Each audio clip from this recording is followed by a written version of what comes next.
ഈ വീഡിയോൻ്റെ പാർട്ട് 1 ഇത്രയ്ക്ക് സപ്പോർട്ട് കിട്ടുമെന്ന് ഞാൻ പ്രതീക്ഷിക്കാത്ത പോലെ തന്നെ നടന്നിട്ടില്ല.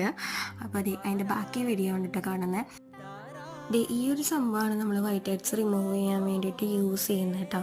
അപ്പോൾ കോട്ടണിൽ കുറച്ച് സ്പിരിറ്റ് ആക്കിയിട്ട് നമ്മുടെ നോസ് ഒന്ന് വൈപ്പ് ചെയ്ത് കൊടുക്കുക. അപ്പോൾ അതിനുശേഷം ഈ സംഭവത്തോണ്ട് പതുക്കെ പതുക്കെ പതുക്കെ ചെയ്ത് കൊടുക്കുക. എത്ര പതുക്കെ ചെയ്താലും മൂക്ക് നമ്മുടെ റെഡ് ആവും കേട്ടോ. അപ്പോൾ അതോർത്ത് പേടിക്കേണ്ട, അത് കുറച്ച് കഴിയുമ്പോൾ മാറിക്കോളും. അപ്പോൾ നമ്മുടെ സംഭവം റിമൂവ് ആയിട്ട് കിട്ടിയിട്ടുണ്ട്. അപ്പോൾ അതുപോലെ എല്ലാ ഭാഗത്തും ചെയ്യുക. കുറച്ച് പെയിൻ ഉണ്ടാവും കേട്ടോ. അപ്പം നമ്മുടെ മൂക്ക് കുറച്ച് റെഡ് കളറായിട്ടുണ്ടാവും, അത് കുറച്ച് കഴിയുമ്പോൾ മാറിക്കോളും. പക്ഷേ ഈ സംഭവം ചെയ്ത് കഴിഞ്ഞാൽ നമ്മുടെ എല്ലാ വൈറ്റ് ഹെഡ്സും നമ്മുടെ റിമൂവ് ആയി കിട്ടും. കണ്ടില്ലേ? ഓക്കെ, കണ്ടില്ലേ? അപ്പോൾ എൻ്റെ മൂക്കൊക്കെ നല്ലോണം റെഡായിട്ടുണ്ട്, നീര് വീഴ്ച വന്നിട്ടുണ്ട്. മൂക്കുമ്പോൾ എന്തെങ്കിലും ചെയ്ത് കഴിഞ്ഞാൽ അപ്പം തന്നെ എനിക്ക് നീര് വീഴ്ച വരും. അങ്ങനെ ആരെങ്കിലും ഉണ്ടെങ്കിൽ കമൻറ്റ് ചെയ്യാൻ മറക്കണ്ട. അപ്പോൾ